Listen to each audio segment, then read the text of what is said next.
and we talked last night, and he had a better draw outside, so he said, I'll take it through the first quarter in 56, 57. And I told him I'd take over through about 700, and Miles and Miles Betty and John Mikowski were going to kind of take it from 700 to 800 through about 1200. And John got to the front, and it just never went again, because he said his plan was to kind of drive it from a long ways out to try and get away from some of the kickers. But what are you going to do? We put out there on the line today and just had it in 2 out of 3 rounds. If we just had to focus on running up for a place right now and then focus on a time afterwards, that'd be a whole lot easier mentally as it stood. It was a lot to deal with, and unfortunately it didn't come out on top today. At what point? Did you think you had a chance after 1,000 to kick it? I did. And all the while going through my head is, well, shit.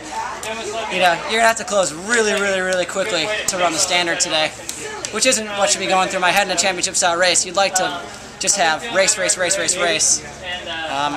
if that was the case, I think it would have been slightly different. Do you think you'll be in the mix in 4 years? I don't know. That's a tough question. At what point was it not going, kind of the way you planned? Was it when they kind of put the brakes on when Mikowski went to the front, or was it when you got boxed in on the inside? Well, I had a momentary flash of, without limits, when Pre takes the lead with 3 laps to go, and the guy's supposed to go around him, and he doesn't. He's like, come on, come on.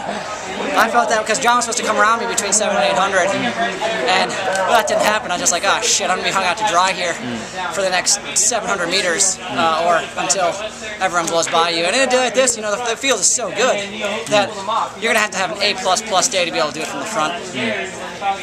When you saw 157 800, are you thinking, oh, it's over in terms of the A? No, definitely not. That was kind of our plan, was to go out relatively conservative, because if we blow the doors off the first 800 meters, we're going to have nothing left to deal with Centro and Weeding and Manzano and David at the end. So our idea was get out, get it within reach, and really wind it up with 700 to go. Give ourselves an opportunity. Going out super hard, more likely than not, especially fighting the wind, you're just going to die. Thanks, Will.